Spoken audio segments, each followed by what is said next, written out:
Good evening, folks, and thank you very much for joining us here on the Geelong Region Soccer Show podcast. It's episode 196, our 20th for the year.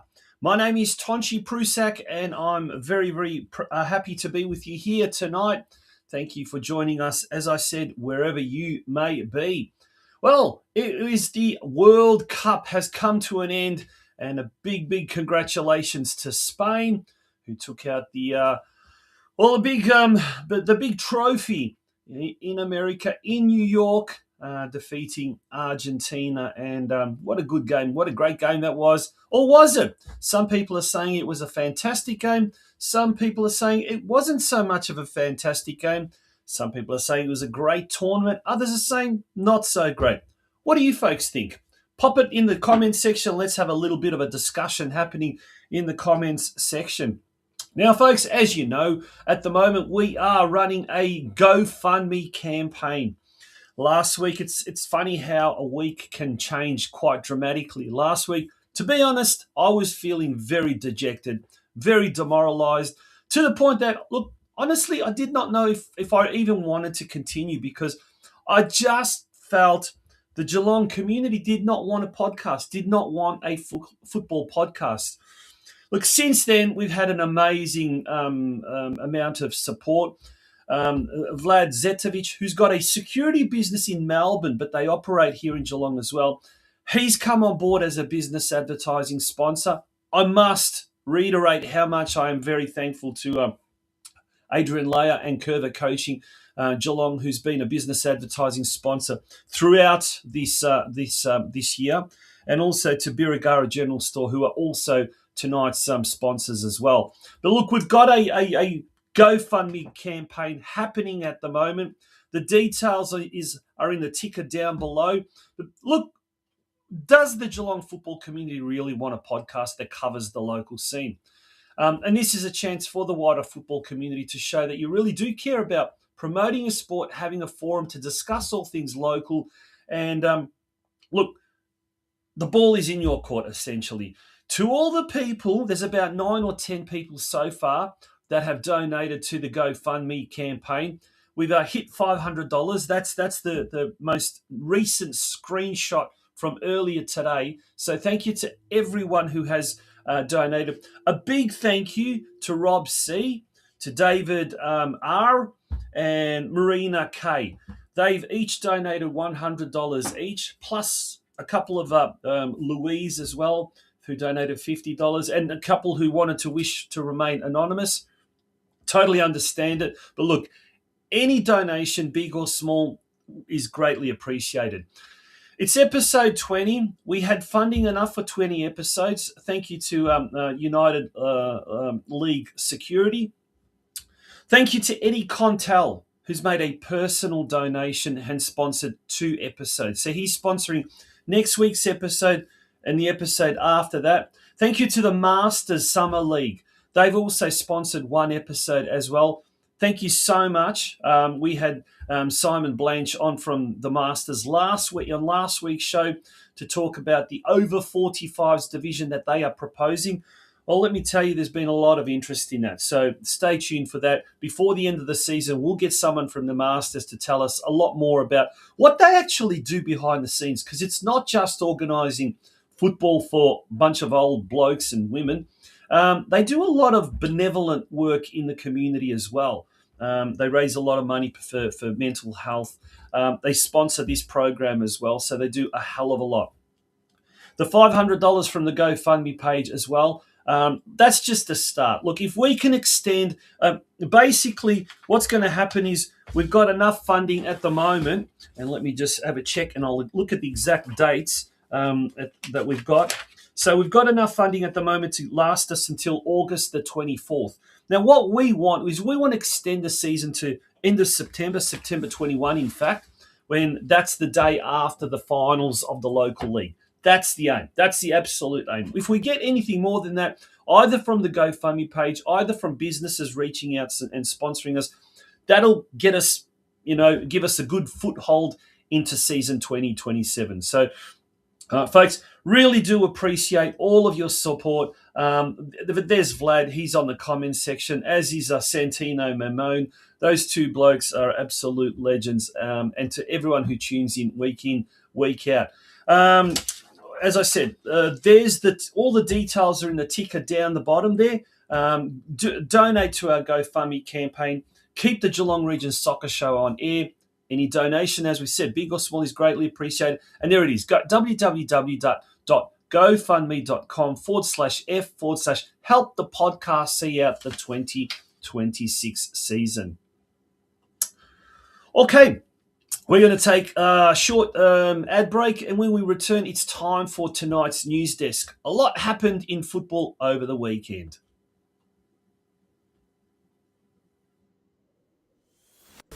United League Security is your sports security specialists, keeping your employees, guests and assets safe at all times. At United League Security, we can assist with all security needs, but we specialise in event and sports security. We provide licensed security services throughout Victoria with an established presence in Melbourne, Ballarat, Bendigo and of course Geelong.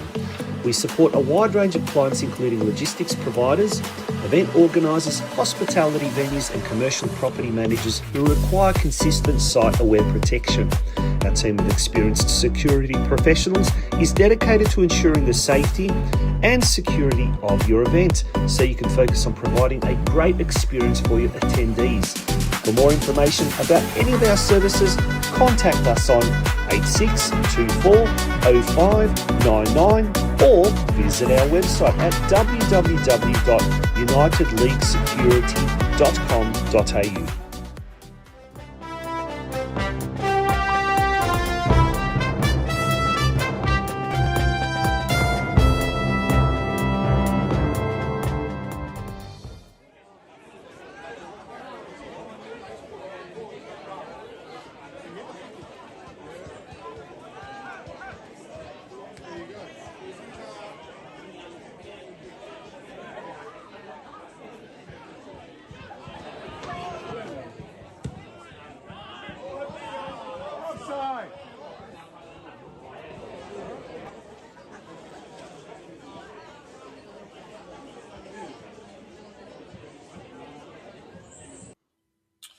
And then we have some action from the weekend's VPL 1 clash between North Geelong Warriors and Melbourne Victory at Alco Park. A very good crowd on hand. They had a sponsors lunch earlier that day. Lots of, it was a who's who of the Geelong football community. Adrian Leyer from Curva Coaching Geelong, former Socceroo Matty Sporanovic, and the head of the football or the soccer department at Western Heights College and former Croatian international and former North Geelong Warriors coach and player Joey Didalica fronted a panel, a three-person panel, and the Warriors vice president Stipe Kump asked them a whole series of questions. I had the pleasure of emceeing that day, and it was great to see a lot of people from other clubs there as well throughout the evening. Mike McKinstry was there from Football Victoria Geelong, Eddie Contel, the deputy mayor of Geelong. There was the local branch of the Lara Community Bank, Bendigo Bank at Lara, were in attendance. Anthony Aiken, another councillor from City of Greater Geelong, Katrina Roundtree, television personality, and Lara/Little River local, whose son's involved at North Geelong Warriors, was all there. Also, I had the privilege of having my book launch, unofficial book launch. And that was a massive hit. You will hear a little bit more about that, but if you haven't had a chance to jump on Amazon, and The Final Whistle, A Footballer's Legacy, If you do know me, reach out to me. More than happy to deliver a signed copy as well. So, and that's another way that you'll be able to help this show, this very, very podcast. There it is, all the details down the bottom. Let's get on with all of the news. So, turning our attention first of all to the VPL 1, North Geelong lost to Melbourne Victory 2-0. The Warriors slipped down to 9th position. They've got a game in hand, and it is fairly close there, but certainly as far as promotion this year, it does not look like the Warriors will be moving up to NPL Victoria. This Saturday, the Warriors travel to Brunswick Juventus, or to CB Smith Reserve, to take on Brunswick Juventus, and it's a 6 p.m. game. And it's going to be a tough one because Juventus are currently in second spot at the moment. 14 points clear of the Warriors with an extra game. In fact, just going back to that game, North Geelong Warriors game, it was Stuart Begg's 100th game coaching the Warriors. Now, Stuart will be joining us a little bit later on in the program tonight. He's got some absolutely fantastic words of advice for any budding coach looking to succeed and coach at the highest level. He talks about how he gets away from the pressures of VPL 1 football and a club that does have high expectations in North Geelong. Geelong Galaxy, well, they drew with Southern United 1-1. It was an own goal in the 83rd minute, which secured Galaxy 1 point. They stay in 5th position on the ladder. Oh, that's a bit of a misprint there with the 8 points. I think it should be the other way around. I think Ballarat City have got 8 points. Geelong Galaxy have got 32 points. Geelong Galaxy in 5th position, Ballarat City on the bottom. They are indeed Geelong Galaxy's next opponents, but that will be in 2 weeks' time because there's no game this weekend, because it is the catch-up round in the Victorian Premier League women's competition. Geelong just seemed to be going from strength to strength. They came away from Paisley Park on the weekend, 2-1 win over Altona East. Fantastic result for the Lions. Mitchell Johns scoring 1 goal, and the Brazilian Olavo de Andrade Santos also scoring for the Lions. Geelong are on top by about 2 points, so looking like they will be returning to VPL 2 next season. Great to see. In the State League 2, Surf Coast defeated Geelong Rangers in a very, very tight affair at Banyul Warrior Reserve. Masamichi Kuroyanagi scoring from the penalty spot after just 5 minutes. Corio remain anchored to the bottom of State League 2 after going down 2-0 to Whittlesea Rangers. Geelong Rangers are second last, Corio last. So it's not looking good for 2 out of the 3 Geelong teams in State League 2. Bell Park lost to Sebastopol Vikings at home on Saturday night, and this could prove really, really costly. At the moment, Bell Park is still in second spot, but geez, they're going to rue that they lost these 3 points. Certainly could be costly come season's end. It's going to be a tough one, a very close one there in State League 4. In State League 5, Lara United remain firmly anchored to the bottom of the competition standings after losing yet again, this time to Doreen United, 3-0 at home. Finn Duncan scored both goals for... Finn Duncan scored 1 goal for Deakin Ducks, but it wasn't enough as the Ducks lost 2-1 to Melbourne City. In State League 6 action, Ocean Grove defeated Alphington 2-1. David Favetta and Matthew Bell scoring for the home side. And Barwon defeated Melbourne University by the same scoreline, 2-1. Finn Murphy scoring a double. Geez, he scored something like 20 goals so far this season. Incredible goal-scoring record by the youngster there. Let's go to this weekend's games. Geelong travels to 10th placed Western Suburbs. That game at Ralph Reserve at 3 p.m. in State League 1 action. Round 17. So we're starting to, 6 rounds left before the end of the season. Not many games left. Geelong Rangers defeated... Geelong Rangers. I hope they do defeat Williamstown. Geelong Rangers taking on Williamstown up at Myers Reserve. It's a case of 11th versus 5th. And the Rangers could do Surf Coast a big favour by taking points off Williamstown, because Surf Coast are at home to Corio, and they'll be looking to do the double against Corio and win this game. They won the corresponding fixture early in the season at Hume Reserve.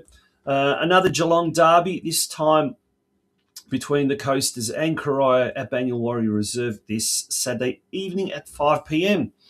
Bell Park, as we said, currently in second position. They travel to 9th-placed Westside Strikers. Must-win game. Must win after dropping points to Sebastopol. They need to come home with all 3 points from Taylor's Hill Reserve. The game kicking off at 3 p.m. Saturday afternoon. Lara travels to 6th-placed Heidelberg Stars in State League 5 action. Game at 3 p.m. At Cartledge Reserve. And Deakin Ducks hosting Newport Storm, who are in 10th position. And this game at Deakin University, Warm Ponds, kicking off at 3 p.m. And last but not least, as far as the Men's State League action is concerned, in State 6, Ocean Grove are away to 8th place Truganina Hornets. And 6th place Barwon host 10th placed West Point at Grovedale Reserve Saturday evening at 5:15 p.m. Okay, let's move along to Women's State League action as well. Warriors lost to top team Mill Park 1-2 on Saturday afternoon at Alco Park. Jasmine Siamon scoring the Warriors' only goal. Look, it was a fighting performance by the young Warriors against the top team, and they did come away with a loss, but it was a narrow loss in round 12 action. In round 13 action, this Sunday, in fact, the Warriors travel to City Vista Reserve in Caroline Springs to take on George Cross. That game kicking off at 3:15 p.m. It's going to be another tough clash, tough assignment for the Warriors, because George Cross is in second spot. A cool 20 points ahead of North Geelong Warriors. Rightio, let's turn our attention now to the local league, the Geelong Region men's competition. Well, we've got Geelong Rangers defeated Armstrong United 2-1 up at Myers Reserve. I had a chance to pop up there and watch this game in action. We'll have some highlights of this in the interview with Stuart Begg a little bit later on in the show, but it was Rangers defeated Armstrong United 2-1 after scores were locked 1-1 at half-time. Golden Plains defeated Deakin Ducks 2-0 to solidify their second spot on the competition standings. FC Leopold lost to league leaders Bell Park 2-0 at Estuary Reserve, and at Grovedale Reserve, Barwon got thumped by Surf Coast 5-1. Round 8 fixtures, 3 games on Friday night. Second place Golden Plains taking on 6th placed Armstrong United. Game kicking off at 7 p.m. at Bannockburn. FC Leopold hosts Barwon at 7:30 p.m. at Estuary Reserve. Rangers taking on top team Bell Park, 4th versus 1st, up at Myers Reserve at the later kickoff time of 8:15 p.m. And on Sunday, Surf Coast is at home to the Deakin Ducks. In Women's Division 1, a big thumping result by Surf Coast over Geelong Rangers to win 10-0. In round 7 action, Bell Park defeated Deakin Ducks. A good win there for the All Whites, 1-0. Armstrong United drew with Ocean Grove Tool, and Lara United lost to Barwon at home, 1-6. Now this Saturday, Lara United is at home to Deakin Ducks. They'll be looking to get back on the winning ways and enter the top 4. Deakin Ducks will be looking to solidify their spot in the top 4. Top team Barwon is at home to Armstrong United on Saturday, and Bell Park is at home to second place Surf Coast. That should be a fantastic game, 4th versus 2nd. And then last but not least, at 3 p.m. up at Myers Reserve, Rangers hosting Ocean Grove. Now, just a reminder about that GoFundMe campaign that is happening at the moment. We've raised $500. It's only been happening since the weekend, so it's a good result. Our aim is to get 1,500, so we're about a third of the way there. But we would like to get to 1,500, and that will pretty much ensure that we can, see out the season until the local league finals in mid to late September, and also hopefully give us a good, solid start for season 2027. To everyone, to absolutely everyone who has so far donated and is planning on donating, thank you. But Geelong, the ball is in your court. Support the podcast that supports your sport. Apart from some very, very good articles last week in the Geelong Advertiser, where they had the grounds for concern campaign happening, we don't get much publicity at all. And it's then up to the clubs to do their own little publicity on their social media pages. But who reads that? Just basically their supporters. The Geelong Region Soccer Show podcast is the only medium that covers the sport as a whole. Sometimes we have some interesting things, sometimes we don't. We try and do the best we can, and we try and cover as much of a wide spectrum about the local sport as we possibly can. That brings us to the end of tonight's news desk. We're going to take a commercial break, and when we return, it's time for tonight's guest, a big, big interview that was recorded earlier today with North Geelong Warriors coach Stuart Begg on the occasion of his 100th game that he coached for the Warriors over the weekend against Melbourne Victory. The world is yours. So work hard, and you can have whatever it is you want.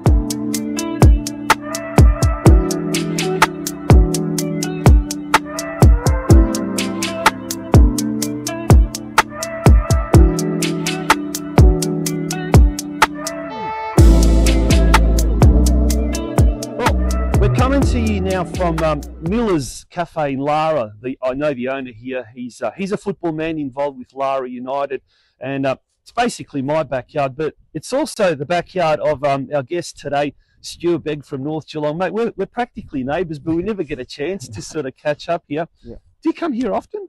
I'd like to come more. I think I've came a handful of times when I first moved into the area, but not much. Yeah, it's beautiful here. It is. It's you live not that far from here. I live not that far from here, and it's amazing that Geelong's only 10-15 minutes away. But mate, you're the coach of North Geelong Warriors on the weekend. 100 games, milestone coaching at North Geelong. Now, as the bird flies in that direction, Alco Park's only a kilometre away, or less than a kilometre away. Do you come here to kind of sometimes defrag? Do you come here to sometimes gather your thoughts? Or what do you do away from football to sort of just, I don't know, stay normal? As a coach, most coaches would know it's hard to stay sort of normal. You've got to focus as much as you can on the time that you've got with the team, and then when you're away from football, your mind's never really away from it. Yeah. So you spend a lot of time at home still thinking about football, and which when you're at home you should be thinking more about the family. But my family's very understanding, and they understand that that takes a lot of time away from me. So where I can try and focus on my family, and where I can I focus on football. Yeah, let's talk about your football. I mean, let's talk about your playing days, because believe it or not, you're still playing. I mean, I was up at Myers Reserve taking in a little bit of local league action on the weekend. My nephew plays up there at Rangers, and a cold night, misty night, and there's a certain centre back by the name of S. Begg still pulling on the boots. So I'm not going to talk about how old you are, but you're not a spring chicken anymore, mate. But you must love it that much that you just can't get enough of it. Am I right? I love playing football. The whole reason I sort of got into coaching in a way was knowing that, obviously when you retire from football, I still want to be involved in football, have that itch scratched from football, and that's why how I really got into coaching. But yeah, I love playing it, and where I can, I will.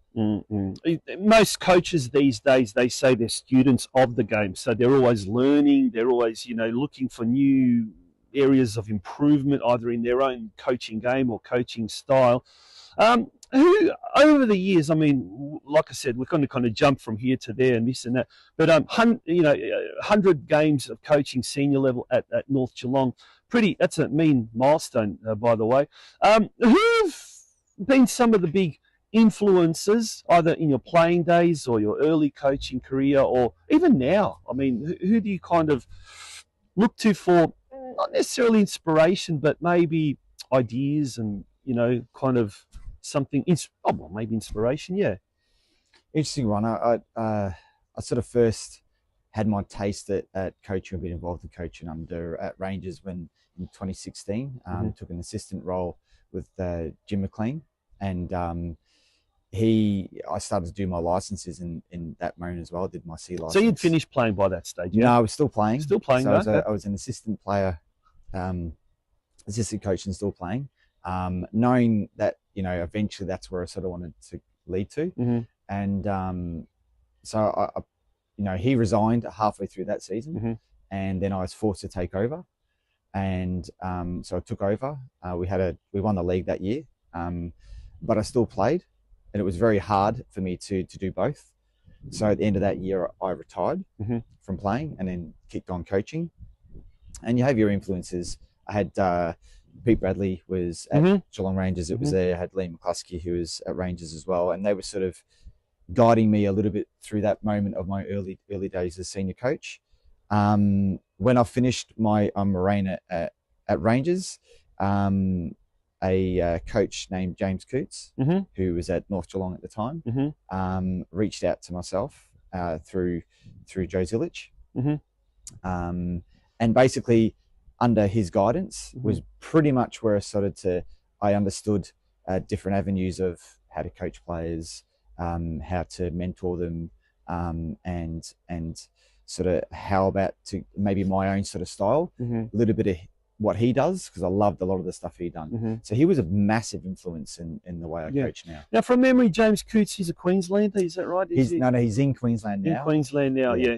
But he basically a professional coach. That's his livelihood, and he's made quite a career out of it and at different levels. And going from that, say, part-time sort of semi-professional kind of environment to a more of a professional kind of environment, apart from how much did your coaching style change, or even your outlook on coaching, better said? Yeah, it definitely changed when I went to North Geelong, because obviously when I was at Rangers, I think it was hard as well because I played with all the players that was there.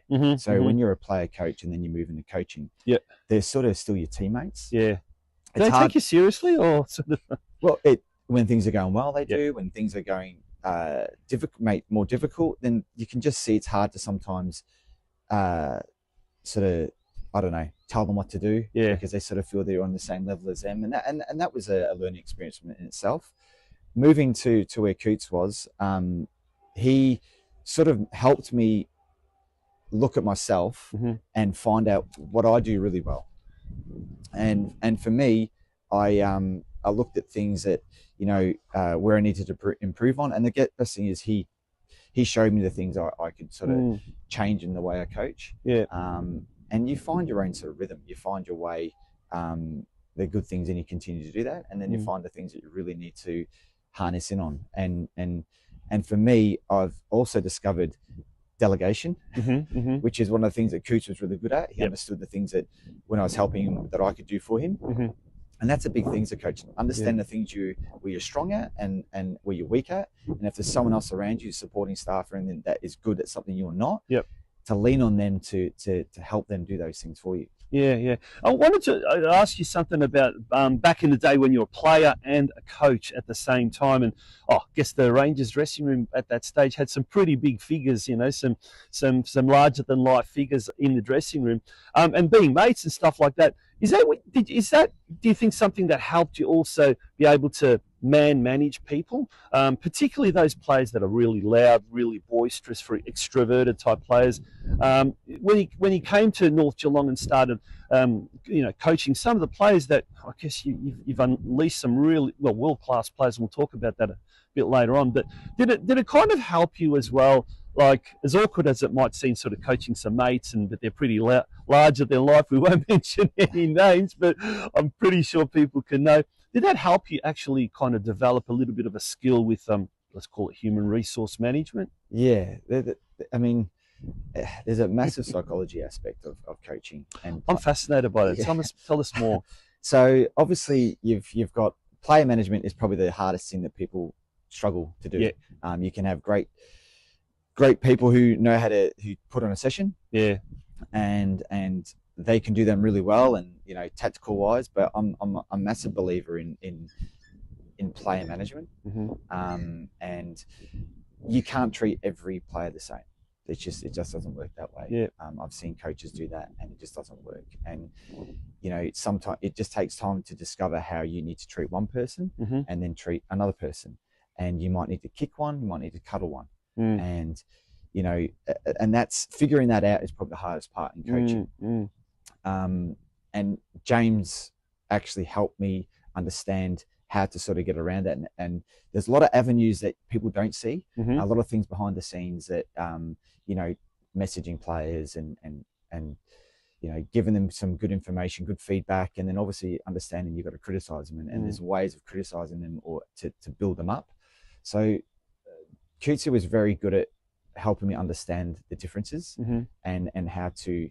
And again, at North Geelong, when I came in, there was some big personalities in the dressing room then. Yeah, hence I asked the question, did that help, with that? And to see him, how he controlled those big personalities was a real game changer for me. Yeah. Now, you've had, at North Geelong, for example, you had a couple of other coaches that you either coached with or coached under. One of them was Joey Diddlitzer. On the weekend, Joey spoke at a sponsors luncheon at North Geelong, which I had the privilege of actually emceeing. And some of the stuff he says, it was a shame that wasn't actually videotaped, because some of the things are such gold. And look, Joey, he now is involved at Western Heights College, as is Sean Mann, your assistant. And I guess as teachers, they're kind of constantly, improving their own style, improving their own craft. And under someone like Joey, tell us, what was it like? What did you most take out of that relationship with someone who, let's face it, has been at the World Cup at the highest of highest tournaments?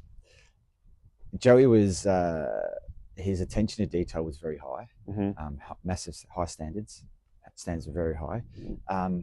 He was very good at watching a game, understanding the game itself and how it flows, and how to bring that into what's in his mind, and getting that out into the football field.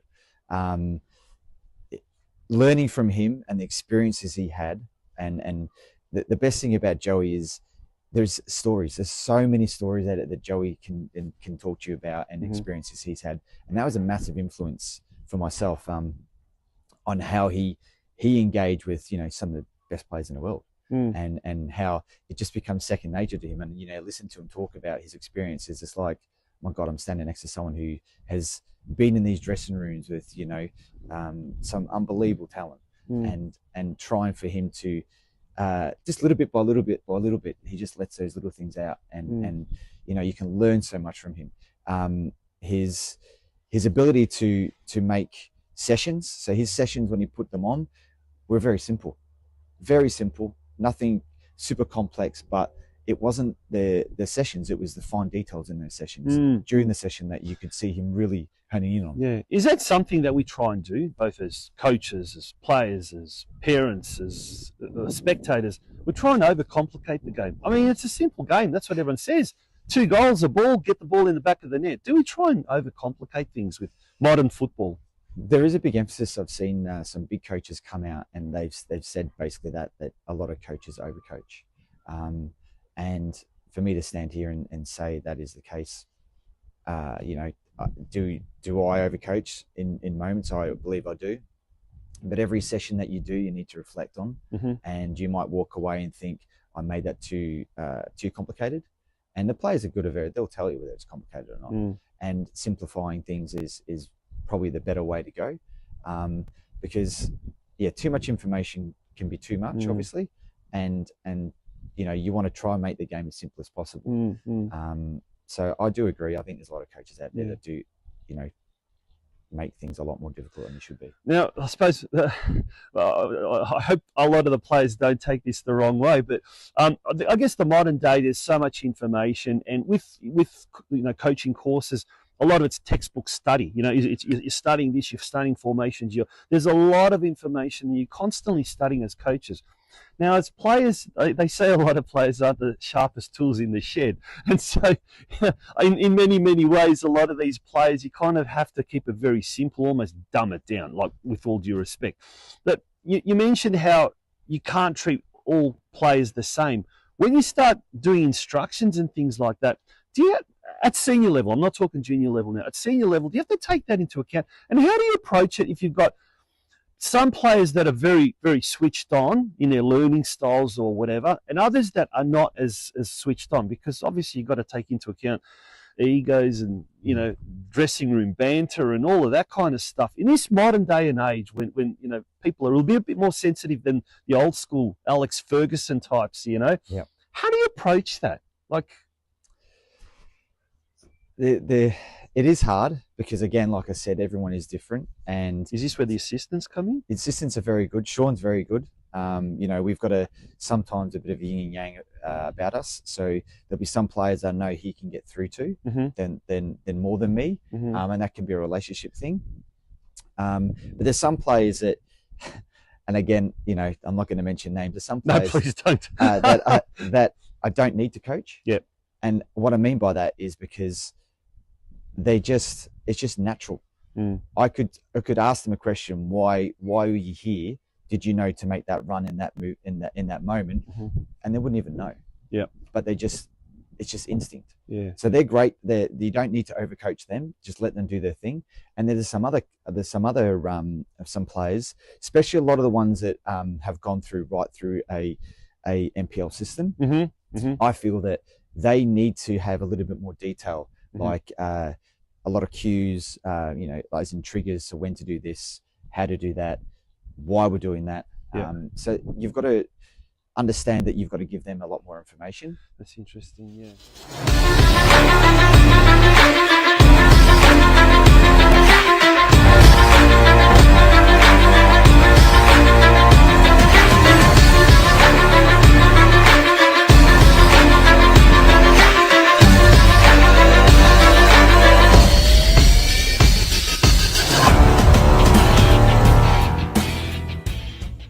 So we're back here now. We're talking with Stuart.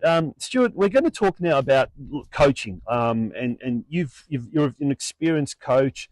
One of the things I think here in Geelong, we always say there's just not enough coaches, number one, but not enough quality coaches. You've coached there right at the top as far as NPL here in Victoria. Actually, we'll talk about that a bit later on. But in the meantime, words of advice. What would you? There are people in Geelong. There are coaches in Geelong, young coaches, who aspire to one day coaching, at the highest possible level that they can coach. What would you suggest? What would you recommend? I mean, support is a big thing. I mean, I have learnt that when I first came into coaching, I coached from juniors, like the mini roos, and every age group from there. Mostly because of my kids being at that same point as well, what most parents do. But the thing is, don't be in a rush to go quickly, as in to try get to a certain point quickly. You need to learn off people as much as you can, because you said before football's a simple game. Yeah. But you can learn so much more from people who's had experiences, and don't be scared to ask questions. So the best advice that you can get for me is to ask as much questions as you can from people you want to learn off of. Do you think a lot of younger coaches don't ask questions because it's a kind of a fear that they might be perceived to be dumb, not know, and so maybe the ego kind of takes over and says, don't ask those questions, pretend that you know? Does that, in your opinion, happen a lot? I'm not sure. I know that the coaching courses that I've been on, and uh, the best thing for me is the people in those coaching rooms with me, not the information that I'm getting Yeah, on the that's courses. interesting. Yep. So like, I mean, the A license that I was on recently, I, geez, it's about 4 professional footballers in that room with me. We had some. Who do we have in that room? Yeah, we had like a couple of A-League players. We had a couple of international players that came over at the time, and I asked as much questions. And they as were I could. students, were they? Or They were doing the presenters? A license as Yeah, well. yeah. So they were yeah. there with us at the same level, but Yep. obviously they've had football experience as well Yeah. and truly above mine. Yeah. And they've been involved in, you know, some of them have been coached by Ange. Some Yep. of them had be, like for instance, Joey. A lot of the stuff that the coaches he's had, he, you know, ask questions as much as you can, and there is no dumb questions, No. and that's the thing, that don't be scared to ask them. But it's just about everyone's opinions as well. Yeah. Well, what I found, and I've done a few courses over the years, not to that level, but I always found that we would have these really interesting discussions and conversations, sometimes going off the tangent and talking about something that blends into something else. And it was, you're right, listening to some of the participants in the actual course, and you'd see sometimes the really good instructors, they almost like take a step back and let everyone start talking, and you make some really good network, you make some good I guess connections and stuff. But it was something that you never really even thought about, you start bringing up for discussion. And I think that, I don't know, for me personally, that's the beauty of football. You can get 2 people there watching the game, and everyone, or 20 people, and everyone will have a different opinion. 100%. But that's what makes it so interesting. At North Geelong, obviously big club, passionate support, 1,000,001 coaches on the sidelines, and then you've got, you know, obviously, you know, the players themselves, you know, have probably been there for a while, and they've got their own opinions, I guess. How do you handle the criticism? Because there would be a lot, you know, when things are going really well, great. Yeah. Everyone's fantastic. When things aren't going really well, what do you do? Like we sort of, at the top of the thing, we started talking about relaxing. What do you do in your spare time? How do you take up boxing or something, punching a bag? How do you handle that? Do you take it personally? Look, I've been in some tough situations myself, obviously, some at North, and you know, even as last year, we went through a stage where I think we lost 3 in a row. One of them was a 7-1 loss. And, you know, you do come to a point where you start questioning your own ability as a coach, and, you know, what am I doing wrong? And then that's the moment where you hear the white noise that's coming from the outside, and you try and block it out. But you know, because you start losing confidence in your own ability, that's the tough moments. And the best thing to try and to do is to, you know, trust the process. So trust what you're doing is the right thing, but also be open to having conversations, and that's where your supporting staff in your group is important. And yeah, sure, there's everyone that will throw opinions at you from the crowd, or you know, and that's fine. They've paid their money to be there and watch, and they're entitled to say whatever they want. But that, again, that's about being you know, resilient towards criticism, and understanding that you're going to cop it. And that's, I mean, it's justified too sometimes, you know, because they paid money to come in, and if they don't like what they see, they're going to tell you. That makes you harder, makes you tougher, makes you stronger in so many different ways, and understanding that, you know, you need to be resilient towards that. And for me, you try and block it out as much as you can, and push through it. Who do you prefer as your sounding board? Do you keep it within yourself, or do you sort of get it off your chest and talk it with? Do you come home with the missus and the kids, or do you is it someone else, you know, old mate you used to play with, or is it, you know, Sean and some of the support staff? Who cops the wrath, I suppose? It's purely just the support staff. Like Sean is pretty big for me. We talk every day about, you know, things that were good, things that were bad, what are we looking to do this week, how's the opposition going to be? You know, we constantly talk about how to improve. Yep. Even when we win, we're Yep. looking at ways that is improving. Yep. I mean, last year we went on that massive winning streak, and we were still looking to improve every week. So that doesn't stop. And you know, and Sean's really good because for me, he doesn't agree in everything that I come up with. He throws ideas at me all the time. Yeah. And you know, but you need that, don't you? You 100%. need to sort of stay on your toes. Yeah. And look, one thing I've had the privilege over the years is to commentate at a lot of games, NPL, when North Geelong was particularly in the NPL, and the TV tower is right over the coach's box, so I get to hear everything. So does the effects mic a lot of the time. But one thing I've always been really intrigued is that every assistant coach, and there's several, you know, all have kind of a role to play. They might overlap in certain things, but they all know what they got to do. One was an analyst, one was, say, a goalkeeping coach, but he was kind of like the player's player. And then we had another assistant coach, and then you were kind of overseeing all of that. I guess what I'm trying to say is that probably emphasizes just how important you got to have a good team on the park, but you got to have that really, really good team off the park as well. It's important the people you put around you for many different reasons. Obviously, you've got to look at what weaknesses you have as a coach and what strengths the assistant has, and understand that that's the good thing to say, all right, well, these are things I'm poor at. I know that my assistants are good in these areas. I'm going to let them do that. Yeah. And that's about delegation and understanding that they're good at those things. That word again. The next thing is obviously having someone who can challenge you. And you've got to select that staff yourself. So one thing is, I believe, don't have a club select your staff for you, because you're never going to have full trust in them. You need to trust the people that you bring in, and the only way to do that is by bringing the people you want. And then, sure, on a game day, you know, we've got our roles to play, and we, you know, I don't get involved with the referees where I can. Sean will get involved with them and make sure that he's keeping them on their toes and stuff. Ah, so he's the scapegoat. If he gets a yellow card. Well, I think he cops all the yellow cards. Yeah. Fascinating. These little insights into coaching, even at local level. And it's really fascinating. Love your opinion on the state of, this is something I talk with everyone, the state of let's call it coaches here in Geelong. I know that's one of in recent weeks we've been talking about facilities, you know, a lot about facilities.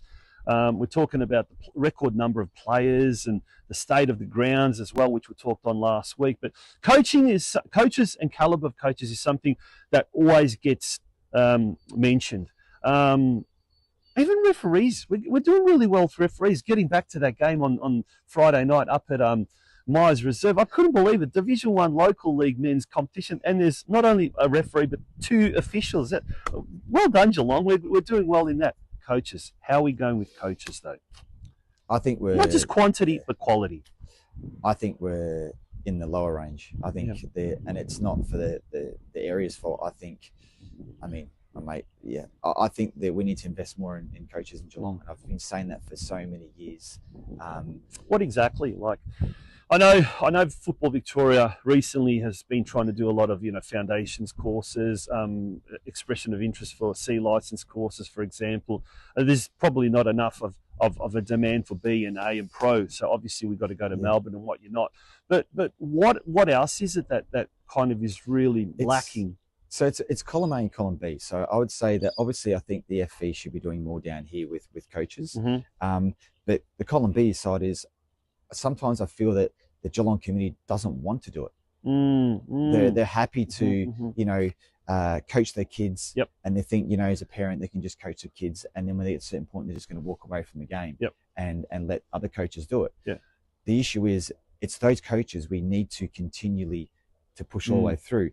And sometimes it might be players who are dads who played the game, who has kids, who then go up as well. And some of them decide not to go with it, on and coach. Some of these parents who don't know anything about the game, and they go all the way through. And then the same thing, they drop away and they don't want to continue on coaching. I think there needs to be more emphasis on, as the coaches are coming through at the younger age group, start to get them invested in coaching. That if you can grab them then as they're coming through, then maybe at the end you might get more of a percentage continually coaching.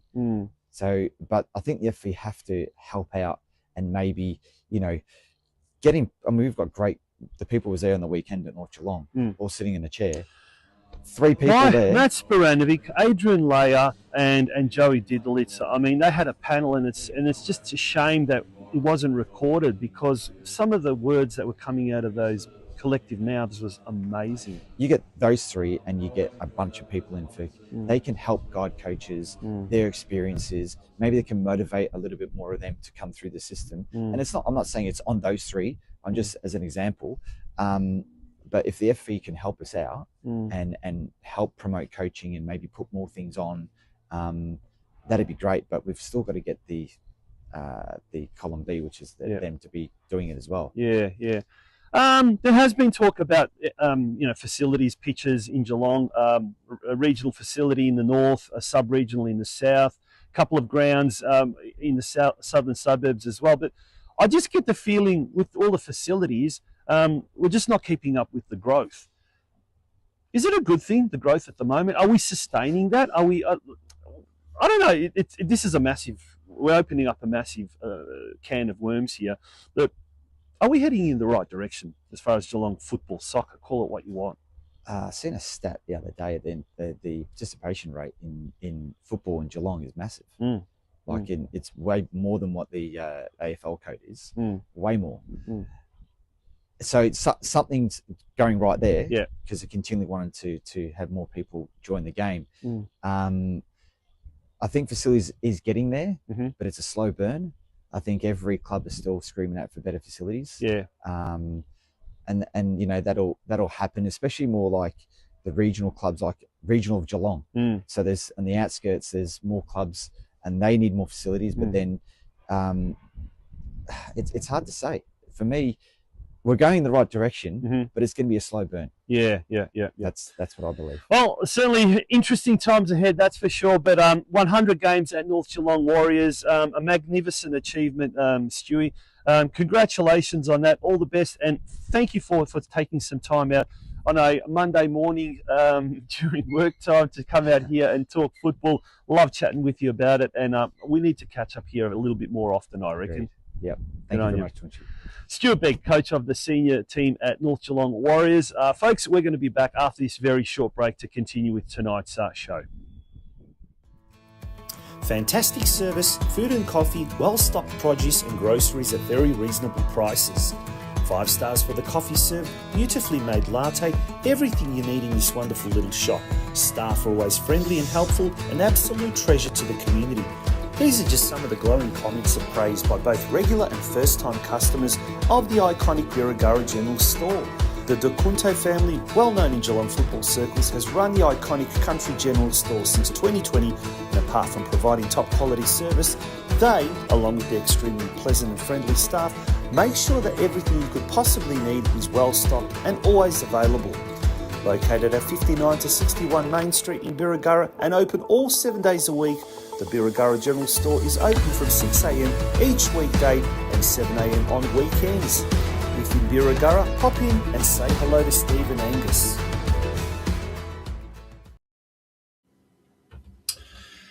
And that almost brings us to the end of tonight's episode. You would have seen that little ticker earlier today, major announcement, and there it is again to Eddie Contel, who, as an individual, I have to stress this, it's not in his capacity as a councillor. No grants, no council funds, no City of Greater Geelong money has been donated to us. Rather, it's from his own pocket. Thank you, Eddie. Thank you so much. Because of you and your efforts, we've got the next 2 episodes secured. So next week's episode and the week after that has been kindly sponsored by Eddie Contel. So really, really thank you, Eddie. And let me just read what he said. And basically, when Eddie Contel, known to many as the Deputy Mayor of the City of Greater Geelong, heard that the Geelong Regional Soccer Show podcast was about to end due to a lack of funding, he felt the Geelong soccer community stood to lose something extremely valuable. As a long-time Geelong local and a parent whose daughters played soccer in Geelong, they played for Bell Park and Geelong Soccer Club, I believe, he understood the importance of having a dedicated voice for the sport. We need to reiterate, this support isn't coming from council. It's coming from Eddie as a father, as a husband, someone who's a lifelong Geelong resident and soccer parent. We all know him, especially the clubs in the northern suburbs. He's a big supporter.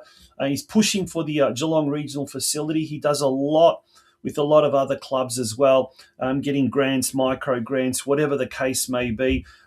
But what you don't see, people, is what he does behind the scenes as well. So thank you so much, Eddie Contel. Also, the Masters Summer League, they've also sponsored episode 23. So episodes 21, 22, 23, they've been secured. Episodes 24 basically have been secured through the GoFundMe campaign at the moment that has yielded $500 as well, coupled with a new business advertising sponsor this week in United League Security as well. It effectively means we've got enough to see out the season of 25 episodes. So, folks, thank you so much. We obviously we do need more. I'm not going to kind of lie and say, oh, you're always asking for something. But look, it's at the end of the day, does the Geelong community want a football program or not? Next week's show, we got a major announcement. I am told. That's all I've got to say because that's all I know. But I do believe a local club is making a major announcement next week. Some huge news, like really, really big news. That's going to be on next week's show, which is kindly sponsored by Eddie Contel himself. Until then, folks, have a lovely, lovely night, lovely week, and enjoy. Get out and about and watch a game or two or three. I think the World Cup this year would have seen how much the VAR has really, in my opinion, ruined modern football. We don't have that problem at community level. You go out there and you just enjoy it and catch up with people maybe you haven't caught up for a long, long time. Good night. Thank you for joining us on the Geelong Region Soccer Show podcast. It was episode 20. Join us for episode 21 next week, Monday night, 8 p.m. Bye-bye.